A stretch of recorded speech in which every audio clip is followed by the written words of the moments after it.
Agora. Agora, isso aí, galera. E aí, tranquilo? Tudo tranquilo, Rapaz, foi lindo. A internet não tá lá essas coisas não. Vamos aproveitar. Tudo bem, então. Acho que era esse o problema. Então, Francisco, é uma oportunidade muito ímpar que a gente está tendo aqui agora, de estar lhe recebendo aí. Você foi uma profissão uns 4 anos atrás, eu acredito, uns 4 ou 5 anos atrás, acho que uns 4 anos atrás, né? Isso aí. E aí a gente se conheceu, conectou, e foi muito bacana esse convite, que bom que você aceitou aí, para estar tirando muitas dúvidas da galera aí dessa área de construções financiadas. Muito obrigado, viu? É o que eu faço há muitos anos, tirar dúvida. Então você já está acostumado. E aí nós começamos com as perguntas. Já se apresenta aí para a galera. Conte um pouco da sua história, como você começou aí, e até chegar esse momento de ser um dos analistas da Caixa, um dos arquitetos da Caixa Econômica Federal. Bom, comecei a arquitetura em 87, século passado, tem tempo. No mesmo ano eu me mudei para Uberaba, que é uma cidade interior de Minas, abri um escritório lá com uma amiga, fizemos muitos projetos, né? Coisa bacana, muita coisa bacana. Depois eu voltei para o Rio, graças ao Collor, né? O Collor quebrou todo mundo, quebrou eu também, não aguentei. Aí eu voltei para o Rio de novo. Mas tem tempo, 91. Né? Aí comecei de novo, trabalhei em rede de manutenção em rede de lanchonete, trabalhei com planejados também, aí eu comecei a largar e construir para vender, apanhei um pouquinho, porque arquiteto não é construtor, aí eu comecei a fazer um mestrado de gerenciamento de obra no curso de engenharia civil, né, para aprender mais, nunca foi com a intenção de ser mestre, é um curso que eu fiz, né, na Federal para tocar melhor minhas obras, toquei, vendi, nisso eu tinha feito um concurso para a Caixa muitos anos, há 4 anos antes, até que eu recebi um telegrama convidando para comparecer no meu novo local de trabalho. Né? Um telegrama? Acabei vindo, era o tempo do telegrama, né? Isso aí já foi em 2003. Né? E vim para cá e estou aqui até hoje. Virou uma capaense. Depois de alguns anos. Oi? Virou uma capaense. Bom, virar macapaense não tem como, mas eu me casei com um e já fiz 3 macapaense já.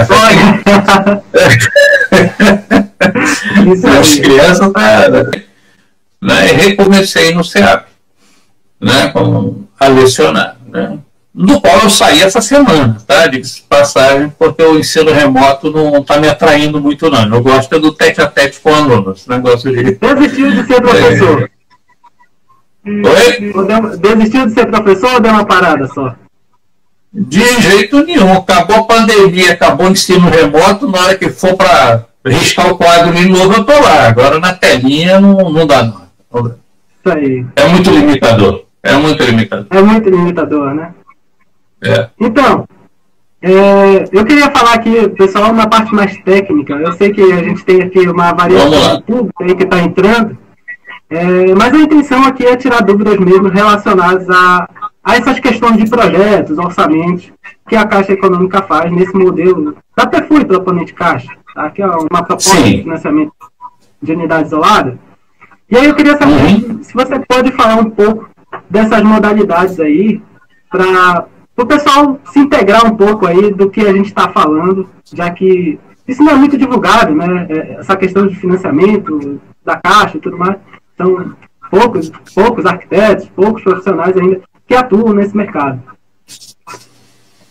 Tá. O que a gente tem aqui? A Caixa é um banco, existem dezenas de outros bancos. Mas a Caixa ela tem um diferencial, ela é a única que financia obra.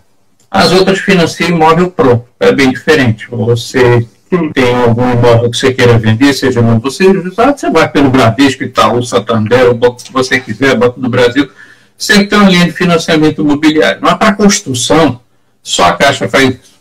Tá? Então, a construção é um negócio meio capcioso, porque você, como todo banco, você está emprestando dinheiro, você precisa de uma garantia que vá sustentar esse financiamento. E a garantia é o imóvel. Só que o imóvel está no papel, está numa planta. Então, a gente tem uma responsabilidade muito grande, que é não fazer com que a garantia do negócio se evapore ou simplesmente não aconteça. Então, por isso, a gente tem essa metodologia de cuidar para que o projeto seja sempre adequado ao mercado, para que não fique encalhado, o cuidado de que você vai gastar o que você disse que vai, né? E o cuidado que você vai executar o que você disse que vai executar. Por isso que o pagamento nunca é antecipado. A gente paga à medida que o projeto está sendo executado e acaba o pagamento quando ele está pronto. Então, essa questão é uma forma de a gente garantir que o bem vá servir como garantia do negócio. Entendi. Francisco, me diz uma coisa, indo para uma parte mais técnica, eu tô vendo aqui o pessoal que está entrando, o pessoal aqui tem uma galera nova aí, mas tem uma galera que já conhece um pouco do mercado. Me diz uma coisa, vocês analisam... Então, Francisco, eu estava dando uma introdução aqui para o pessoal que está entrando agora, sobre esse tipo de financiamento, né, que ele apresenta muitas oportunidades para o pessoal aí da engenharia, da arquitetura. A Caixa atualmente é um dos maiores bancos, é um dos principais bancos que mais empregam arquitetos, como você costuma falar, arquitetos e engenheiros aí de forma direta e indireta, tá bom? É um dos maiores empregadores do Brasil, se não é o maior empregador de arquitetos e engenheiros da Caixa. Eu acho que fica só o pau a pau para a Petrobras, eu não sei exatamente ao certo, mas somos milhares aí, né? Sim, Brasil com certeza. E aí a gente está aqui nesse movimento agora para estar divulgando essas informações aí para esse pessoal, para a galera que não conhece esses tipos de financiamento. Então voltamos lá, Francisco, às nossas perguntas, tá? Para a gente não perder o foco. A gente está falando uma questão no ato de apresentar a proposta para a Caixa. Antes da gente entrar nessa parte técnica, eu queria que a gente focasse também, quando o arquiteto vai apresentar a proposta de financiamento para a Caixa, o que necessariamente ele precisa apresentar para a Caixa para que o financiamento dele possa ser aprovado? Bom, ele tem que apresentar alguma coisa factível o negócio que ele tá apresentando, que ele está oferecendo. Né? Existem 3 tipos de documentação, basicamente. A documentação do proponente, que é o cliente, que a gente tem em comum, tanto a Caixa tem o cliente como o arquiteto tem o mesmo cliente. Né? Então, a documentação do cliente, que vai ser o devedor, digamos assim. Existe a documentação do terreno, falando agora basicamente de escritura, de licenças e outras coisas, comprovação de que o terreno possui água, por exemplo, né? Enfim, tem outras coisas assim. E a documentação técnica em si, que são os projetos, o conjunto de projetos, o conjunto de orçamentos e as especificações técnicas. Os projetos, eles são apresentados no padrão prefeitura, não é nada demais. O orçamento e as especificações técnicas e cronograma é apresentado na famosa PFUI.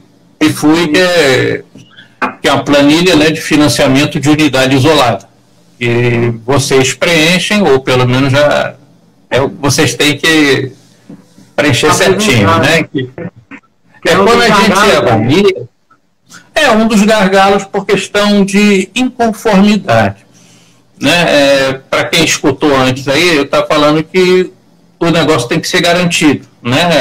Então, como eu não sou adivinha para saber se a casa vai ficar de acordo com o que está na proposta, se ela vai valer o que a gente está emprestando, o que acontece? Eu só posso me basear em documentação. Né? Então, a gente avalia a documentação do terreno, por exemplo. Não adianta você construir uma casa e financiar o terreno for do vizinho. Né? A pessoa não tiver a propriedade do terreno, e esse tipo de coisa. Então, a gente tem que se cercar das garantias. Né? E as garantias, elas entram também algumas coisas meio discretas que a gente não percebe. Por exemplo, o cronograma físico-financeiro. Ele é um negócio estranho, porque nele você tem que se comprometer à sua sequência de obra, o que você vai fazer na sua obra. Tem muita gente esperta que pega lá 30%, 40%, 50% do valor do orçamento e enfia logo no primeiro mês. O que acontece? Ele recebe essa grana e some, deixa o cliente na mão. Tá?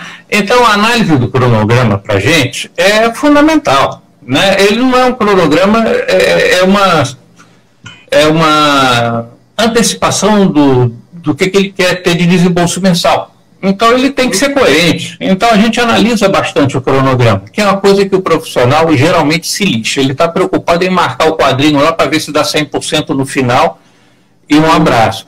Meu amigo, eu já peguei cronograma que você já começa a alvenaria sem terminar a fundação, você começa o telhado sem acabar a estrutura, você começa a janela sem ter acabado as paredes e vai por aí afora. Né? A pessoa tenta antecipar as coisas, não adianta, não está lidando com o bobo, né? Então, a gente sabe que as coisas têm uma sequência lá. Né? Vocês estão ali né? Aquilo ali, todo dia. E o mestrado que eu fiz exatamente. O mestrado que eu fiz de gerenciamento de obra, ele é um negócio interessante porque a gente vê a obra de um ângulo que a gente não está acostumado a ver na faculdade. Então, existe a análise de gráficos, por exemplo, que você tem construções, você tem uma curva que ascende, curva de desembolso mensal, né? Que você começa abaixo, o ápice desse desembolso mensal é em torno de 60% da obra e você começa a diminuir no encerramento até zerar a despesa mensal. A gente jogando o cronograma que é apresentado em cima disso é que a gente vê onde que está esse ápice de desembolso. Ele deve ocorrer em torno de 50% a 70% da obra, geralmente cai em cima de 60%. Aí quando a gente vê que o ápice de desembolso está menos que 50%, o cara está mal intencionado, não sabe elaborar um cronograma. Tá? A outra coisa, isso, acontece, não penso que não acontece não. Acontece, mas graças a Deus não é muito, mas a gente vê ou a imperícia, ou falta de conhecimento, ou desonestidade. Então, é aquilo que eu falei, para a gente poder se garantir de que não haja problema, ele volta até o cronograma estar ajustado. Né? Tem curva S também, que eu não vou nem entrar nesse mérito, seria já é um detalhe bem técnico essa parte aí. Já é muito técnico. Não vamos entrar nisso não. Fica para a próxima, sem problema. Tá. Né? E os projetos eles são analisados para verificar a legalidade deles. Um exemplo de legalidade. A nossa prefeitura, como a maioria das prefeituras, em tudo se aprova. Aí chega, a prefeitura aprovou e a Caixa não aprovou. Tem coisa que a gente faz vista grossa, tem coisa que a gente não se importa, que a gente sabe que é fora do código, mas a gente aceita. Por exemplo, o tamanho mínimo de quarto. Todos vocês sabem que o código de obra de Macapá, por exemplo, é 9 metros quadrados no mínimo. Aparece projeto com 8. A gente sabe o tamanho de janelas, por exemplo, tem que ser 20% da área do ambiente. Né? Nego respeito é isso. Não, a gente enche o saco muito pouco com isso. Porque a prefeitura aprova. A prefeitura aprovando, a gente não costuma reprovar. Porém, tem coisa que a prefeitura aprova que ela não deveria porque está numa alçada acima da prefeitura. Exemplo, Código Civil. O Código Civil, no seu capítulo de direito de vizinhança, ele especifica que uma janela não pode ser aberta a menos de 1,5 metro da divisa. A prefeitura pode aprovar o que ela quiser. Se do Código Civil está dizendo que não pode, para a gente não pode. Por quê? Somos chatos? Não. É pelo seguinte, o mesmo Código Civil diz que se o vizinho reclamar, ele pode exigir a demolição. Ele tem 1 ano, depois da casa pronta, para exigir a demolição se a janela a menos de 1,5 metro tiver de alguma forma incomodando ele. Ou mesmo que não, ele pode simplesmente fazer uma denúncia e a construção é demolida. Interessa para cá ter como garantia um bem que pode ser demolido? Óbvio que não interessa. Então, essa é a razão para a gente encher o saco. Nós estamos querendo garantir que o bem dure, que o bem sirva como garantia, porque durante os 30 anos de financiamento ele tem que estar lá inteiro. Né? Então, a gente toma todas as medidas, as precauções para que o bem seja durável. Tá? E que não venha acontecer nada com ele. O nosso foco é sempre esse, tá? Como muita gente não sabe disso, acho que o nosso foco é encher o saco. Não é de jeito nenhum. O nosso foco é ter o melhor imóvel possível e ser construído da melhor forma possível. Tá. Francisco, eu sei que você não está falando aqui em nome da Caixa, nem nada, tá? Tá para falar dos seus conhecimentos que você tem aí para transbordar na vida dos profissionais aí. Tá, mas o Antônio Fernandes está fazendo aqui uma pergunta, eu acredito, a gente até respondeu na live anterior com o Alfredo. Ele está perguntando se o dinheiro do financiamento cai na conta da construtora. Você pode responder essa pergunta aí para ele? Não, o dinheiro, o construtor não é o nosso cliente. O nosso cliente é quem está assumindo a dívida. O pagamento é feito para ele e ele que repassa para o construtor. Tá? O dinheiro não vai para a conta do construtor. Tá? O dinheiro vai para a conta do cliente e ele faz o pagamento como ele combinou, né? Digamos assim. Beleza. Tem muitos entraves nesse momento de se financiar. Esse modelo de financiamento ainda é um pouco novo no Brasil. E a gente participa, assim, para quem está mais ligado a essa parte de financiamento, a gente participa de alguns grupos que eles têm algumas dúvidas também, igualmente a nossa, certo? Eles têm algumas dúvidas de se a gente pode utilizar métodos construtivos alternativos. Por exemplo, steel frame, wood frame, construções com containers, tijolos ecológicos, enfim, entre outras técnicas construtivas que temos. Qual a técnica construtiva que a Caixa realmente ela abraça essa causa no financiamento? Olha, para a gente verificar se está de acordo, se a obra está dentro das conformidades, é fundamental que existam normas a respeito.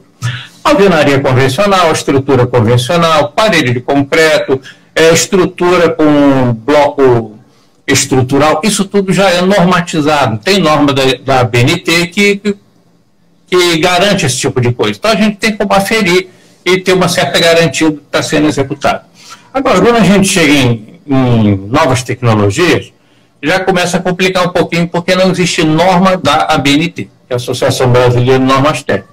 Mas existe algumas coisas já consagradas em outros lugares, como o steel frame, que você mencionou, o wood frame, casa de madeira, que é uma coisa que já existe desde que o mundo é mundo, né? Enfim, aí a gente tem que pegar outros caminhos, tá? Casas de métodos alternativos, como steel frame, wood frame, casa de madeira, por exemplo, a análise não é feita credenciada, a análise é feita pela equipe técnica da Caixa, mas é possível sim. Tá? Vai mudar algumas coisinhas, mas é possível. Inclusive temos financiado algumas aqui, já estamos na 8ª casa de steel frame financiada aqui. Então não chega a ser inconveniente não. Sim. Tá? Vai mudar algumas coisas, percentual de obra muda, o cronograma muda, tem uma série de diferenças, né? Sim, mas dá para fazer, tranquilo, não se preocupa com isso não. Tá. Vamos agora a algumas polêmicas da construção financiada, que é a obrigatoriedade de laje em todos os cômodos da casa. Ainda estamos aí com essa exigência da Caixa. Como é que está essa situação aí no Brasil e em todas as outras partes? Vamos lá. Primeiro lugar é o termo exigência da Caixa, não a exigência da Caixa. Exatamente. Não.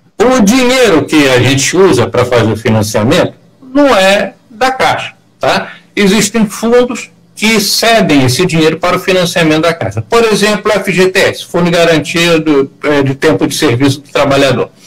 Né? Existe outro SBPE, tá? Que é de Sociedade Brasileira de Poupança, Sistema Brasileiro, perdão, de Poupança e Empréstimo. Né? Então, dependendo da renda da pessoa, se ela tem uma renda um pouquinho mais baixa e precisa de um juro um pouquinho menor, o financiamento sai com recurso do FGTS. Se ela tem uma renda um pouquinho mais alta, né, pode pagar um juro mais alto, então o dinheiro vai sair do SBPE. Quem faz as exigências é o SBPE FGTS, o dinheiro é deles, a gente apenas cumpre as exigências que eles pegam. Tá? Então o FGTS, ele obrigou, não me pergunte por quê, que as casas financiadas com o dinheiro dele teria que ter uma série de requisitos. Tá? Um desses requisitos é a laje. Então, se for FGTS, a fonte de recurso, infelizmente, faça-se a laje. No SBPE praticamente não tem exigência nenhuma, os projetos estão dentro dos conformes, eles são aprovados. Tá? Existem outras exigências, a laje é só a mais discutida, tá? Mas existem outras também. Tá. Aqui o Paulo mandou uma pergunta capciosa aqui. Vamos tentar responder para ele. Tá? Ele está perguntando aqui se a planilha PFUI segue a tabela SINAP. Porém, a tabela SINAP nem sempre condiz com a realidade nos preços no Amapá. Acredito que não seja só no Amapá, também em outros estados. Tá? Qual seria uma solução da CEF para essa compensação? Bom, você conseguiu entender? Eu entendi, mas vamos lá, vamos defender um pouquinho o SINAP. O SINAP é um Sistema Nacional de Preços de Insumos, tá? Onde a composição de custo ela é única para o Brasil inteiro. Composição de custo. Por exemplo, para você fazer 1 metro quadrado de parede, você precisa de, vamos supor, 25 tijolos, 4 kg de cimento, 0,3 metro cúbico de areia, 1 hora de pedreiro e meia hora de servente. Por exemplo, isso é uma composição. O que é necessário para você fazer 1 metro quadrado de alvenaria? Tá? Isso é para o Brasil inteiro. Só que o SINAP ele tem um convênio com o IBGE de mês a mês pegar o preço desses insumos na capital do estado. Então, todo mês o preço do tijolo é visto em Macapá, o preço da areia, o preço do cimento, a mão de obra também, apesar do salário ser nacional, você tem estados que tem diferença nas tarifas, né? Então, isso tudo, o preço unitário de cada serviço é levantado mês a mês pelo IBGE, né? Então, se tiver alguma discrepância, é porque o IBGE não está fazendo o trabalho dele direito. Olha, a areia já está R$200 aquilo e aqui no SINAP está 50. Foi o valor que o IBGE deu para a gente. Em caso de discrepância, fala com a gente, tá? Que a gente corre atrás, puxa as orelhas do IBGE ou a gente aceita uma cotação que a gente mesma faz e coloque na composição. Tá? Ou seja, e o SINAP, outra coisa, ele é muito bonzinho, tá? Às vezes o nego reclama do SINAP, mas ele é muito bonzinho. Sabe por quê? Porque o SINAP, quando o IBGE pesquisa, ele pesquisa preço de balcão. Mas quando você vai comprar, você sempre consegue desconto. À vista você tem desconto, né? Então, e outra coisa, é questão de quantidade também. Às vezes você vai fazer um preço, você vai comprar 20 vasos. O preço que a gente bota no SINAP é o preço de um vaso. Você vai comprar 20, você consegue 30%, 40% de desconto, vai para fora. Então o SINAP ele não pega promoção, ele só pega preço cheio. Você construindo pelo SINAP, na boa, você constrói sem problema. O SINAP ele é muito bom. Tá? Então, ele não é carrasco, não. O preço dele, algumas coisas a gente pode estar errado. Por exemplo, brita. Não existe no mercado amapaense pedra britada, né? Você compra seixo, brita você não tem, então o preço é de São Paulo. Então, coisas que não tem no mercado aqui, o preço vem de fora, não tem como. Tá? Com isso, o preço do concreto pode ficar um pouquinho abaixo, mas nada que você não consiga justificar e a gente acatar. Mas essas coisas, estamos falando de insumo, uma construção pequena, tipo casa individual, isso não chega a ser relevante, é muito pequeno, não é isso que vai incomodar a gente. Estou falando de grandes empreendimentos, Minha Casa Minha Vida, por exemplo, esse tipo de coisa aí já faz uma diferença. Numa escala maior o prejuízo já começa a ficar grande, mas numa residência um pouquinho a mais de um pouquinho menos do outro, na média dá para pagar bem, isso aí não preocupa com isso não. Tá. Eu não sei se eu consegui entender aqui um pouco da pergunta Vamos lá. Deixa eu ler aqui o nome dela. Arquinhones. Tá. Como o engenheiro da Caixa faz a análise da PFUI? Você tem aí como é feita essa análise da PFUI? Bom, o que a gente analisa? Variações aí, né? A gente analisa tudo. Até a coordenada geográfica a gente analisa. Tá? CEP a gente analisa, o telefone do RT a gente analisa, todas as informações que estão ali a gente tem que passar um pente fino, tá? Mas o principal que a gente olha, além do projeto, tá? É verificar se os quantitativos estão de acordo com o projeto, verificar se as especificações estão de acordo com o padrão de acabamento que o cliente está dizendo que a casa vai ter.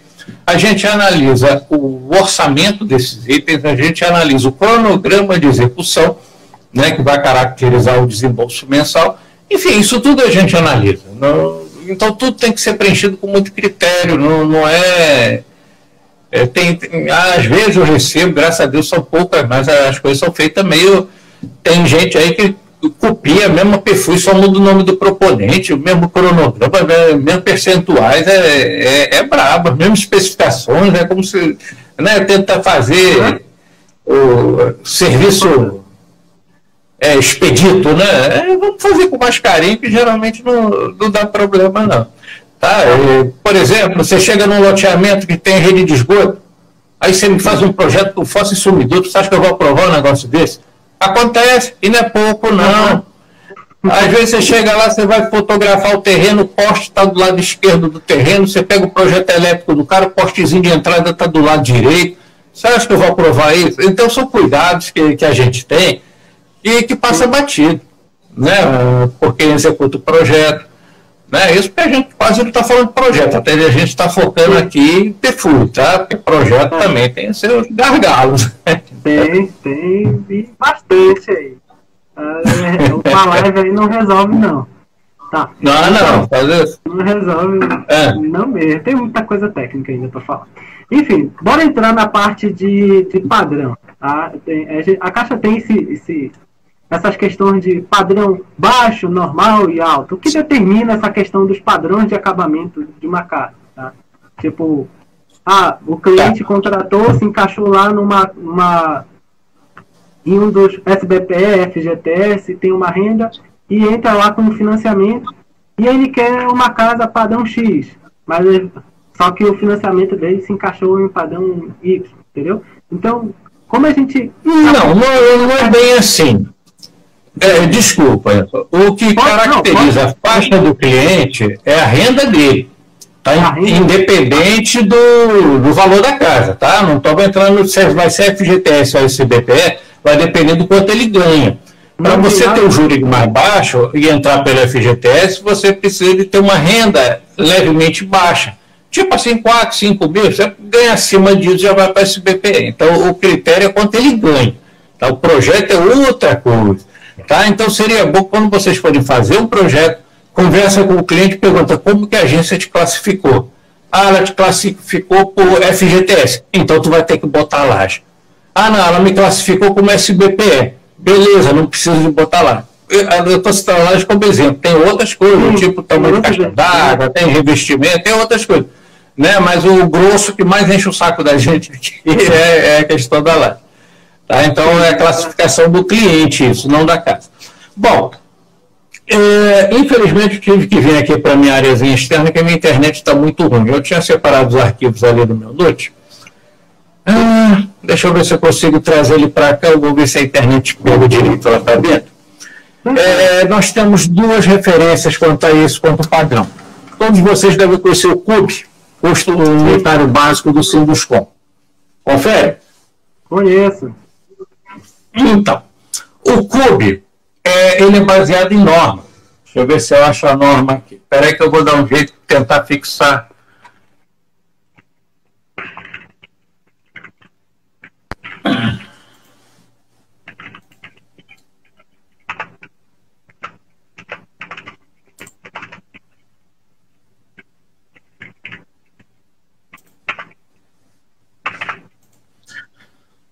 Vamos lá, o CUB, tá? Que é do Sinduscom, Sindicato das Indústrias da Construção Civil.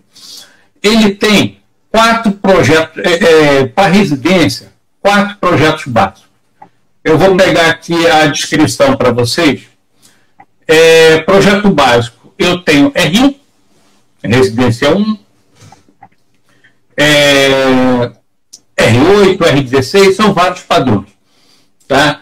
Sim. O R8, por exemplo, deixa eu ver se consigo aumentar a fonte aqui. Residência do familiar.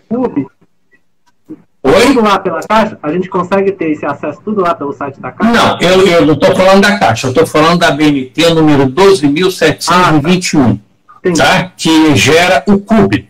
O CUB, ele tem vários padrões de residência. Sim. SINAP.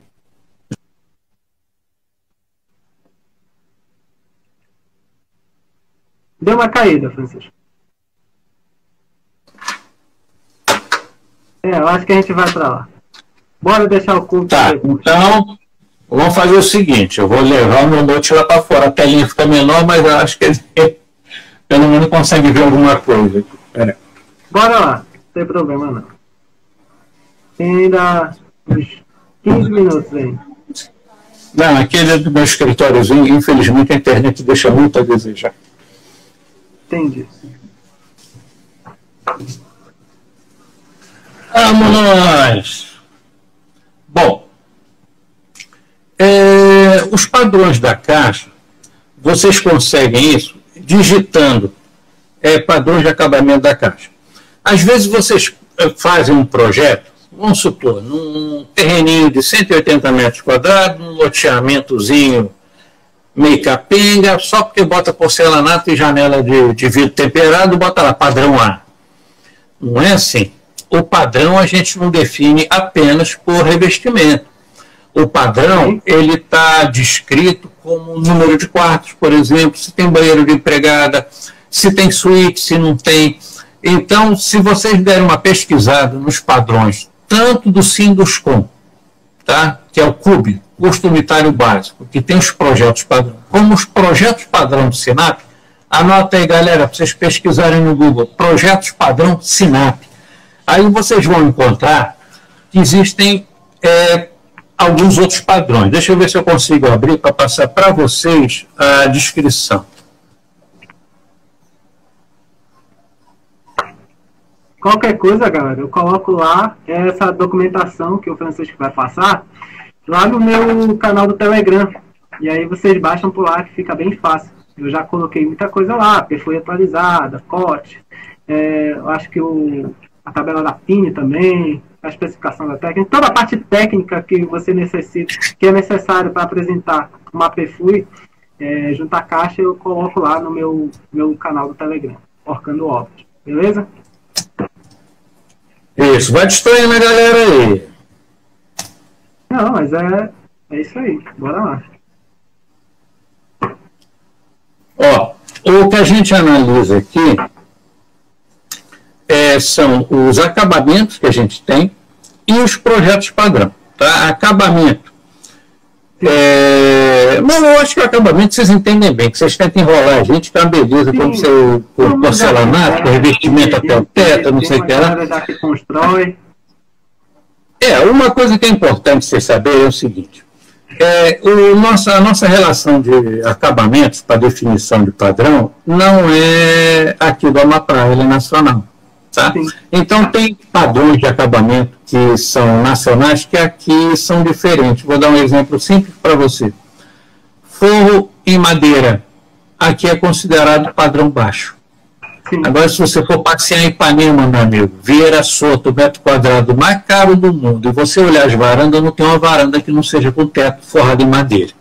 Eu estou pegando isso só para você ver como é que muda as coisas de uma região para outra. Piso em tábua, para a gente aqui, só se for porcelanato imitando tábua, tá? Porque o piso em tábua ninguém quer saber. Agora, no Centro-Sul, é casa de rico que tem condição de botar um piso em tábua corrida. Então, esses padrões a gente não leva nem muito ao pé da letra, porque eles variam muito de região para região, tá? Você fazer tábua corrida no Ceará, você é doido. Você tem que botar piso frio, aqui é a mesma coisa. Então, a gente tem essa percepção de saber que nem o fato de ser norma, nem por isso ela é 100%. A gente tem que ter um mínimo de discernimento também. Tá? E deixa eu ver para vocês a definição aqui dos ambientes. Tá? Desculpa, gente, tinha separado tudo aqui, estava na minha telona lá, mas agora eu vou ter que procurar na telinha. Pera aí. Tudo bem. Eu vou demorar mais um pouco. Arquinhones, refaz a sua pergunta aí, por favor, porque eu não consegui entender. Tá?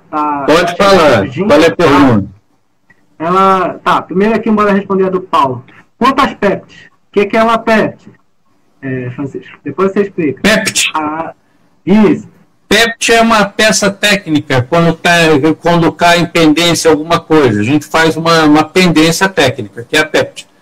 Tá? Então, quando falo em PEPT é porque a Caixa usou alguma coisa da documentação e pediu para ser reapresentada.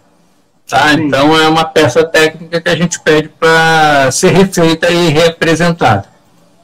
Tá? Pode ser da PFUI, pode ser projeto, pode ser várias outras coisas. Entendi. Aí o Paulo está perguntando, quanto a essa PEPT, as exigências que a planilha PFUI pode entrar existe a nível normativo uma deliberação para que as exigências sejam feitas de uma única vez? Tipo, acredito que ele deve ter aquele problema de que vocês fazem uma análise, aí depois volta, aí depois faz outra análise, aí volta de novo. Entendeu? Acho que ele. Mas isso é óbvio. A gente não faz isso de propósito. É porque uma coisa está ligada na outra. O projeto é do projeto que sai os quantitativos, é dos quantitativos que sai o orçamento e vai por aí fora. Se você muda, por exemplo, o tamanho de um ambiente, você vai ter que ir lá na PFUI mudar a metragem. Isso vai mudar o orçamento. Agora, se você só muda o projeto e não muda na PFUI, vai voltar, meu amigo. Então, é tudo uma coisa só. Ele tem que estar consistente. Né? Você mudar uma coisa, se eu te peço para você, por exemplo, não, tu tem que colocar uma rede de drenagem aqui, que você não fez drenagem no lote. Aí o cara me devolve o projeto. Está aqui a rede de drenagem. Ótimo. Cadê ela no orçamento? Entende? Então é por isso que vai e volta. Porque não adianta, você fez uma coisa, você tem que fazer tudo, todas as consequências dentro. Isso não muda cronograma, muda especificação, enfim, o negócio tem que estar redondo, não é assim. Né? A gente não faz de propósito. Encontrei um erro, devolve. Não, a gente analisa tudo. Tá? Quando a gente faz a primeira, a gente já avalia tudo que tem que ser refeito. Agora, óbvio, cada mudança vai impactar em outras mudanças. Isso aí não tem nem como negociar. Essas coisinhas assim. Né? Sim. Vamos embora, estou catando aqui, mas estou dentro. Tá. Aqui, quanto ao cronograma físico-financeiro de obra, o que vocês mais condenam nas suas avaliações diárias, assim? Você vê, assim, de cara, é aquela questão... Do cronograma? Isso, do cronograma financeiro, tem aquela questão da última parcela e tudo mais, como é feita essas distribuições? A última parcela não pode ser inferior a 5% da obra. Tá? Então você vai ter que fazer seu cronograma, vamos supor, você fez em 6 meses. O sexto mês ele não pode ser menor do que 5%. Tá? Mas fora isso, a gente analisa também o desembolso. E a gente analisa a sequência lógica das coisas. Você não pode começar a sentar um piso sem estar com o piso pronto, a laje pronta. Aí vai por aí fora. Tá? Mas tem muito improviso, né, na apresentação do cronograma. E outra coisa que eu chamo a atenção, vão fazendo um gráfico, vocês vão... O desembolso tem máximo, né, que é o teto de gasto mensal, porque quando você faz o cronograma, você tem, no primeiro mês eu vou gastar 10%, no segundo 20%, no terceiro 8%, você sabe quanto é que você vai gastar mês a mês.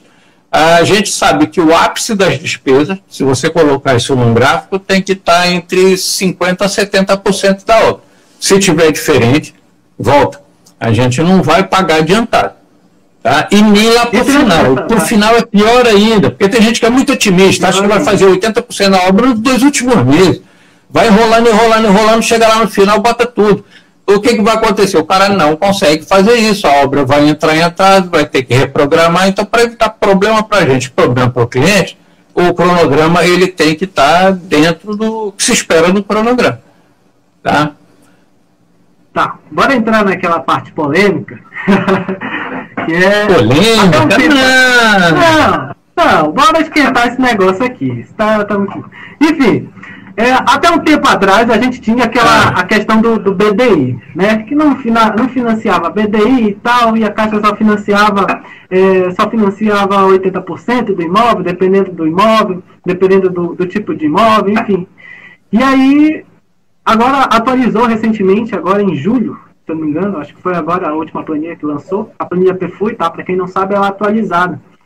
E aí atualizou agora a nova versão e também atualizou o COT, tá? Que Caderno de Orientações Técnicas. Caderno de Orientações Técnicas. E lá no COT está escrito que o BDI pode ser adotado, o BDI de até 18%. O BDI voltou, Francisco? Meus amigos, essa aí é uma novidade para vocês. Vocês não precisam mais fingir que fazem fundação, vocês podem fazer ela de verdade. Vocês não podem mais precisam mais substituir as coisas nem negociar com o cliente por fora, tá? O BDI ele agora é permitido, tem um campo, inclusive após o orçamento final, tem um campo para você indicar quantos por cento de BDI você vai colocar. Olha só, o construtor agora vai ser remunerado pelo trabalho dele. Opa, não deveria ser assim desde o começo, né? Porque ninguém trabalha de graça, quer dizer, esse recurso saía da conta do proprietário. Agora vai sair na conta dele de novo, mas pelo menos vai ter 30 anos para pagar, né? Melhor do que sair à vista, né? Quanto ao valor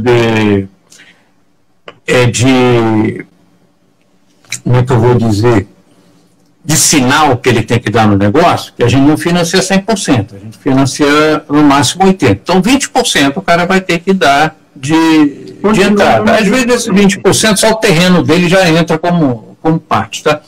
Então a gente não financia 100%, mas esse BDI veio numa hora muito boa. Tá? Que é até 18%, que é um BDI muito bom. Eu digo BDI muito bom pelo seguinte: geralmente quem trabalha com imóvel isolado, casa isolada, unidades individuais, não são grandes construtores, são pequenos, como a maioria das pessoas que estão nos ouvindo. Então são pessoas que não têm grandes custos, né? Porque quando você tem uma construtora, você tem quadro técnico, você tem sua sede, você tem uma série de despesas, né, que você não tem quando você é pequeno, tá? Então 18% é um BDI muito generoso, dá para você construir bem e ainda sobrar alguma coisa, tá? Mas esse BDI que eu estou colocando é o máximo, mas a gente não vai aferir nem pedir conta de como você chegou nesse BDI. Se você quiser botar 18%, bota e vai ser pago, tá? Mas é pago nas parcelas. Tá? E outra coisa que eu acho que vocês já sabem é que a gente só paga material assentado. Já comprei porcelanato, tá tudo ali no depósito. Tá tudo ali no depósito. Eu encostei tudo lá no quartinho ali. Não veio que não tem. A gente só paga se o material estiver devidamente assentado. Então, quando eu falo de custo de obra, não é o custo de obra mensal, não é o quanto o cliente vai gastando, é o quanto ele está assentando. Tá? Então, se ele comprou muita coisa para o começo, da problema dele. Eu só vou pagar quando tiver colocado. Tá? É aquela questão de cronograma fechado, né? É aquela questão o cronograma. De medir cronograma. Agora, uma coisa que eu aconselho vocês, se você vai fazer uma casa, não adianta você dizer que vai fazer em 4 meses e não fazer em 4 meses. A não ser que você tenha expertise de fazer casa em 4 meses. Eu não tenho. Tá? Mas se vocês têm, parabéns. Agora, bota o cronograma com 6, com 8. Sabe por quê? Porque se você fizer em 4 meses, você recebe. A gente não fica, você falou que ia fazer em 8, vou te pagar em 8 vezes. Isso não existe. Tá? A gente não vai te encher o saco se você terminar a obra mais cedo. A gente vai pagar tudo que você fez. Agora, se você atrasar, aí para a obra, para pagamento, vai ter que dar entrada na documentação toda de novo. Enfim, é o que a gente chama de reprogramação. Então, se você puder evitar a reprogramação, melhor. Então, seja otimista, mas não seja tanto. Né? Bota uma margem de erro aí que você ganha mais com isso. Você não tem nada a perder com isso. Tá? Não adianta apertar para pressionar o cliente e não cumprir. Tá? Deixa do jeito que está. Temos 2 perguntas relacionadas a esse tema aqui. Tá. Vamos lá. Tá. O Felipe está perguntando aqui. Mas, nesse caso, tem que ser como construtor ou pode ser como administração direta ou empreiteira? O cara construir. Na PFUI você escolhe qual é a sua relação. Na própria PFUI tem. Se é administração, se é empreitada, se é construtora, você tem esse campo para preencher lá. Se é construtora, você tem que botar um CNPJ. Aí já muda alguma coisinha na documentação que você tem que apresentar, que é a documentação da construtora. Né? Mas geralmente não é construtora, a maioria dos casos é feito por profissional liberal mesmo, na grande maioria. Mas se for construtora, você bota lá construtora, bota o CNPJ e apresenta para a gente a documentação da construtora. Tá. Aí o Paulo aqui está perguntando também, esse BDI de 18% é inserido nos 80% financiado pela instituição? Pela Caixa, no caso? Como é que é? Eu não entendi. Perdão. Esse BDI agora, de 18%, é inserido nos 80% que a Caixa financia? Vamos lá. uma coisa é o nosso trabalho enquanto profissional, outra coisa é a parte financeira. Não entrem na parte financeira, tá? Vocês vão fazer o orçamento da casa, da limpeza do terreno, a varrição da calçada, tá? A limpeza final. Isso é que é o orçamento da casa. O BDI está em cima desses serviços. Se ele está financiando 100, 80, se ele vai pagar em 10 anos ou 20 anos, vocês não entrem nesse mérito porque não muda nada para a gente. A PFUI é uma planilha técnica, ela não é negocial, ela não tem nada a ver com o negócio que o cliente está fazendo com a agência. Tá? Então, botem só o que for referente à obra. Os 20%, ou perdão, os 18% em cima da construção. Bota o terreno fora disso, que não tem nada a ver com isso, tá? Em cima da construção da casa, tá? Do quanto você gastou para construir. Agora, se você pega uma casa, o cliente resolve financiar no meio do caminho, o cronograma vai pegar tudo, tá? O orçamento também pega tudo. Você tem que botar, porque o cliente pode querer, não, eu já gastei 20 mil aqui, eu quero receber esses 20 mil, não tem problema. Né? Então você pode enfiar o que já está executado também no corpo da obra. Tá? Você não precisa começar necessariamente no zero. Beleza. Ô Francisco, vamos para nossas considerações finais. A gente começou um pouquinho atrasado, peço até desculpa para o pessoal aí que entrou. Bem atrasado. A gente teve um probleminha aí. Pela internet aqui que tá feio o negócio para mim. Tem muita coisa para perguntar, mas eu acredito que a gente fica para uma próxima live, que a gente já tem um tempo limitado aqui no Instagram. Tá? Para vocês que não me seguem ainda, como é que a gente te acha aí, Francisco? Qual é o seu Instagram? Rapaz, é Francisco Ribeiro 12 alguma coisa, não faz pergunta difícil. 1216. Tá, lembrei. Tá, beleza. 1216. Francisco Ribeiro, tudo junto. Francisco Ribeiro 1216. Aí vocês me acham. Agora, vamos tirar aquele print lá para a gente colocar aqui. Passa aí uma... Deixa eu tirar aqui. Mais outro, não prestou? Calma aí. O meu já foi. Calma aí, o meu não foi. O meu é celular. Foi. Foi, o meu foi. Então vamos às nossas considerações finais aí. Para falar um pouco pro pessoal aí como é esse tipo de financiamento, as oportunidades desse mercado, que você pode estar esclarecendo um pouco do pessoal aí. Bom, Anderson, em primeiro lugar, parabéns pela iniciativa. Você está pegando um mercado muito interessante, porque é lucrativo. Agora com o BDI, então vai ficar mais lucrativo ainda. Com certeza. E é onde a gente pode atuar, né? Tanto arquitetos como engenheiros, a gente pode atuar nesse mercado. E olha, tem muito mercado, tem muita área para ser construída, muita macapá para fazer. Tá? Não só macapá. Então, parabéns pela iniciativa. Isso aí. Galera aqui fora de outros estados. Isso que a gente está falando aqui serve para tudo. Tá, mas gente, não fica com medo. Tudo que vocês fizerem dentro de norma, tá? É tranquilo, passa pela gente, tranquilo. Trabalhar dentro da técnica, dentro do bom senso, dentro da razão. Depois a gente pode bater um papo sobre projeto, que é outra coisa que volta muito também, a questão de projeto. A PFUI até que os erros não são muito grandes, não. A maioria é por preguiça ou esquecimento de algumas coisas. Né? Mas, no geral, isso aí não dá problema, não. Então, gente, vocês 12 que estão me ouvindo aí, 13, 14 comigo com você, vamos fazer o seguinte: dá entrada sem medo, tá? Consiga os clientes de vocês, corre atrás, é a forma que a gente tem de exercer os projetos, que é a ambição de todos nós, né? Fazer o projeto e executar, se possível. Você fazer não executar, não adianta, né? Mas vocês podem contar comigo qualquer coisa aí, estou deixando a docência, mas jamais vou parar de poder ajudar alguém, inclusive lá na Caixa, se vocês quiserem tirar alguma dúvida, alguma coisa, fiquem à vontade. A gente está lá para isso. O corpo técnico, a finalidade dele também é orientar vocês. Tá? Obrigado pela oportunidade. Sim, eu tenho uma última pergunta. Se a pessoa tiver uma dúvida aí para tirar na Caixa, a Caixa é acessível a esse ponto? Só chegar lá, marcar o horário? Perfeitamente. Perfeitamente. Você pode telefonar. Se alguém quiser meu telefone, anota aí 99114-2197. Só ligar que a gente resolve. Gente, quanto mais dúvida a gente puder tirar, menos problema a gente vai ter e mais fácil vai ser o nosso trabalho. Entende? Então a gente está sempre disponível para o que vocês precisarem, não preocupa com isso não, que é tudo muito fácil. Então, bacana então, beleza?